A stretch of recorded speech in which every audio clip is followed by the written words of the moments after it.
What's up, you guys? Silver here. So why did I explain or make a video about Snyder methods last layer, or a tutorial of LLE plus 1c except for EO edges with phasing, or with ZZLL cases? Well, the reason is because to make this video, I'm going to show you how to speed solve a circle 3x3. Alrighty, so this is going to be a very fun video.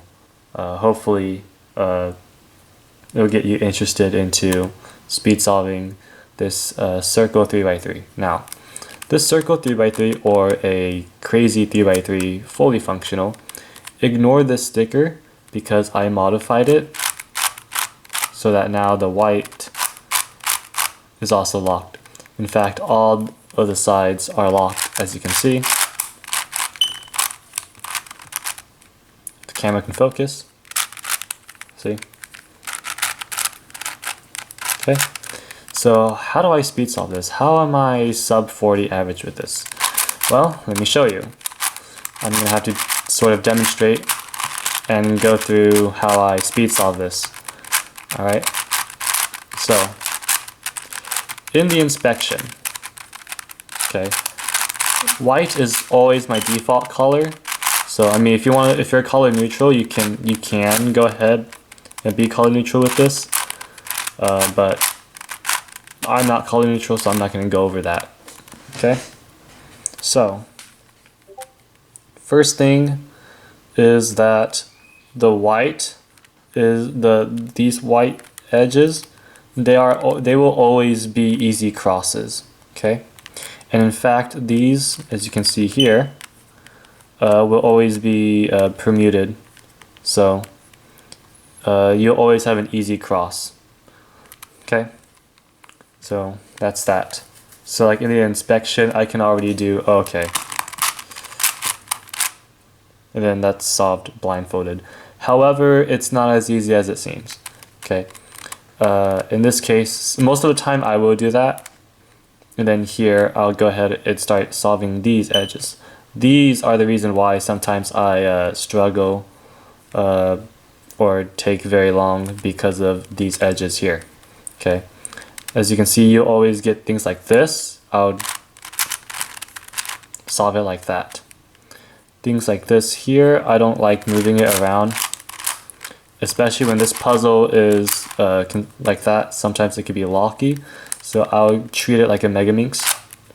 Rotate the D layer and go ahead and insert it just like that. Here I would have to take it out because of that piece. If I have it like this, I'll have the color here, or I could have it here, it doesn't matter.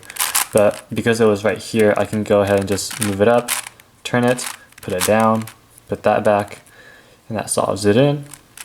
Here, let's say if it was opposite and it needs to go in here, then I bring this up, and then do an F2, bring this down, and bring that down, just like that.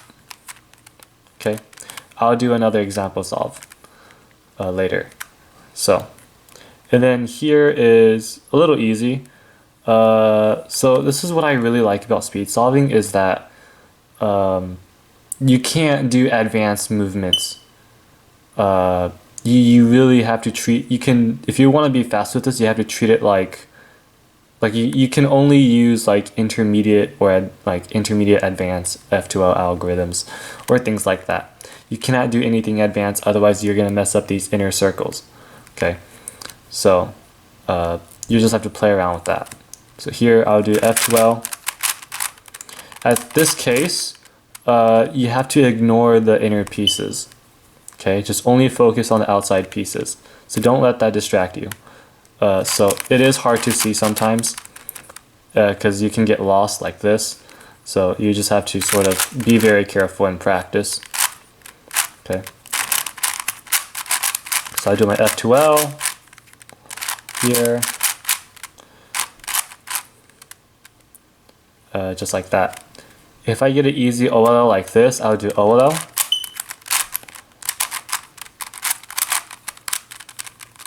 Oh, like that. And then I'll do PLL. I cannot do that, or maybe I could, but I remember doing that and then it messed up my inner piece. So that's also another thing. Last layer is also difficult as well. Again, you cannot use advanced algorithms. You cannot do G-perm, you cannot do Z-perm, you cannot do H-perm, you cannot do V-perm as well. Any advanced algorithms like that, you have to treat this like beginner's method. You have to use intermediate speed solving styles so that you don't mess up the inner crosses. Okay, so for this case, I have to do this 3-gen.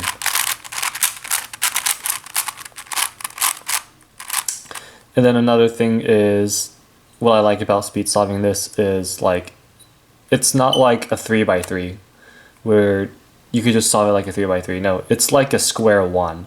So that's also another thing, is that you have to be lucky sometimes, or you could be unlucky.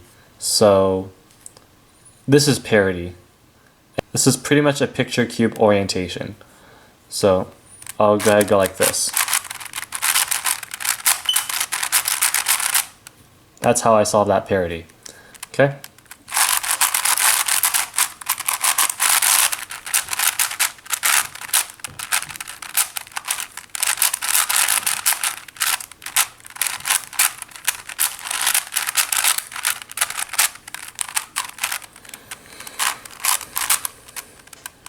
All right, so here's another example. See, so in my inspection, actually, let me change the scramble, like this, okay? If I have things like this, instead of just solving it like that, what I would do is I would move the D layer. So like, you see how this is blue, but red is right here? I'm gonna move it to red, okay? Move this to red so that when I put this down, I have at least one edge solved, okay? I don't care about these inner pieces when I'm trying to move the permutation, and it's because these are just inner circles. They're not going to be affected, okay? So if I want this to be red because of this, I could just do a D prime and then put that in, and then put the rest in, as you can see. And then solve this edge piece like that. I have this orange piece here. I'll go like that. In fact, I could just go ahead and do a D so that I have this here. What I do is I lift this all the way to the top, put this, turn this to here, and then put it down. Just like that. Okay? Here I see these F2L pairs. Just like that. I see these two. Back pair that, see this, insert that, and then here. Again, so you can do inner variation, but again, I like to always keep it 3-gen. Roux will not work here. As you can see, I know there are some people who solve their VHLS like this. You cannot do that with this, okay? You're gonna mess up your cross center. So here you're gonna have to do a sledge. Oh, that didn't work. Oh, that's right, because my F12 is facing that way. So I'll have to do a hedge like that, then a hedge. Okay. I don't always do that, but whenever I get like a cool EO, I'll try preserving EO so that when I get EO, I could then do the Snyder last layer. And so now, the reason is because I like doing Snyder's last layer is 1, I don't get parity, and 2, L3C is easy to perform, and you can do L3C algs on this cube. So here I'll do, this is an anti-soon. So I have to face the solved position and then determine looking at my left. As you can see here, like I said again, you have to treat this like beginner or intermediate. You cannot use advanced algorithms on this, or you will mess up your inner pieces. So here, I'm gonna go ahead and do init class here. Just get my L3C. As you can see, I have a soon case. I don't like doing soon and do uperm because I can get parity like that. So what I like to do is I'll do a init class and instead get an aperm. And the reason I like doing that is because you're less likely to lock up, and it's less moves than just doing uperm and then OLL. Speaking about uperm, which is also another thing. Okay, we have uperm. You cannot do this, or whatever you do with that algorithm, I don't know, and you cannot do this. Okay, you cannot do that on a circle 3x3. Okay, you have to use a beginner algorithm, which is where you have to go behind and do sexy here, inverse sexy, inverse sexy. That's how you do it. Okay, and it's okay, as you can see. But there are some times where when you have that RLL soon that you just saw, you could get parity, and that takes like 5 to 6 seconds of your time, which is a lot, just like the square one parity. Okay, let's do another example solve. So I'll only do Snyder last layer or beginner last layer if I get like an EO or whatever, just to avoid parity, and disgusting PLLs that won't work, like Z perms and H perms. Those are very bad here. Okay, not even 2-gen Z perm works. So here we have, let's see, so I know I can move these here. These color looks like that, so this here, let's see, it's gonna be right here when I put this here. Okay, as you can see, it's right here. I go straight in, just like that. This belongs here. Okay, this edge piece is blue, belongs here, just like that. And then here, I'll just go ahead, insert it like that. And then off to F2L. Here, I can go ahead and go like this. Okay.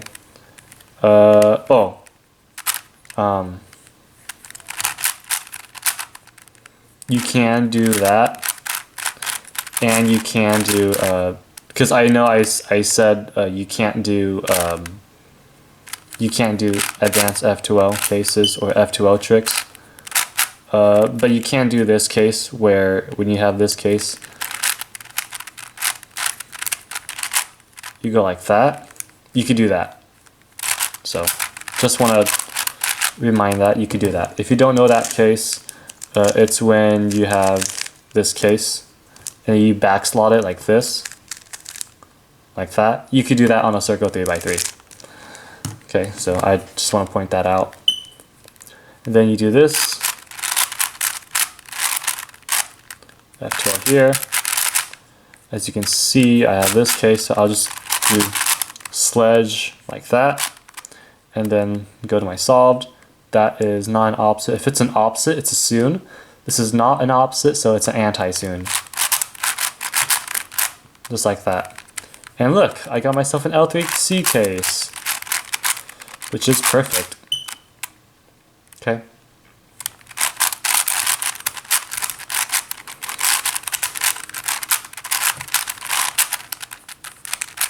If it's an easy or comfortable OLL that you can execute very quickly, then you do OLL PLL.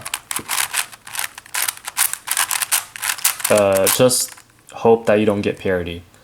Alright, see, so I see this, and I see this. So definitely I'm going to have these two here. And the first thing I'm going to go is go solve this and solve this. And then I go into these two last. Okay. I have bad look ahead. Here we have this, just like that. Turn, and then go ahead and put that in, just like that, and permute that back. Alright, now we go ahead straight into F2L. That back pair. We have this pair here. Okay, we have these two. Okay, and then we have these two. See how I have that? I can do linear variation. Okay, and then as you can see, I do have parity. This is an E-perm. So the E-perm that I highly recommend you to do is to do the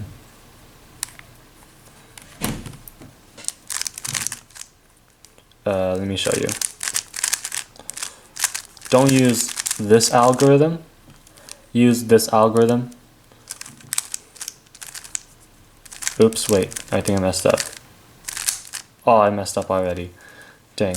But it's that, oh, here it is. So I think it's like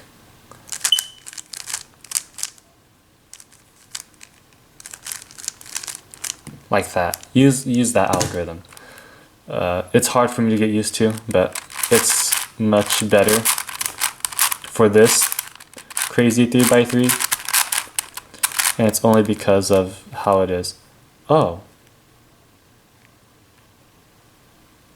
why didn't that work? Oh, I faced the wrong way. Okay, this is an H-perm, as you can see, and you cannot go like this, or you'll screw up the cross, and you can't go like this, or that big cube algorithm, or you'll mess up the cross. So I faced the wrong way, which gave me an H-perm, but yeah, it would have been just parity and then solved. Okay, so yeah, definitely use that E-perm algorithm. I just faced the wrong way, that's all.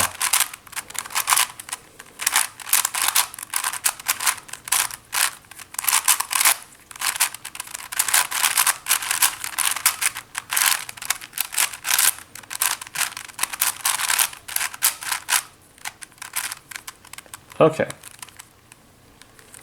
Last example. As you can see, I have an orange here, so I'll definitely keep that. Make sure I don't break this edge. So I'll go like that first, and then here. Okay. I see this. This is a blue right here, so I'll insert that. Here, I'll put that like this. Move this so that I can insert that edge. And that's my cross. Okay. Here, F2L.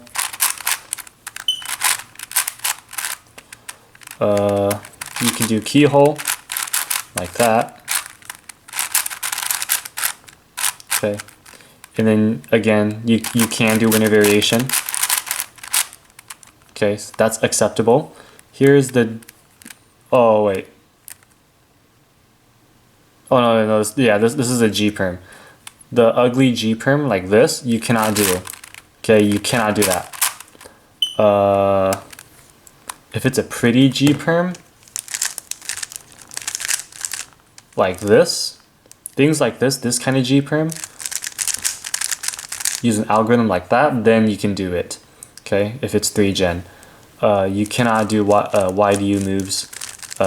That's unacceptable for the circle 3x3, so you cannot do that. But when I come across this case, I just do a T-perm. And just do U-perm. Of course, I have parity,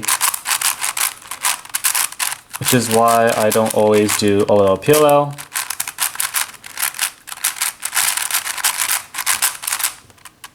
Just like that. And then, so yeah, if it's an easy OLL, PLL, and then parity, if I have to, just hope that you don't have a bad case. So that's that. And then if not, you just do Snyder last layer. Okay. So yeah, that's how you speed solve a circle 3x3. It is very fun.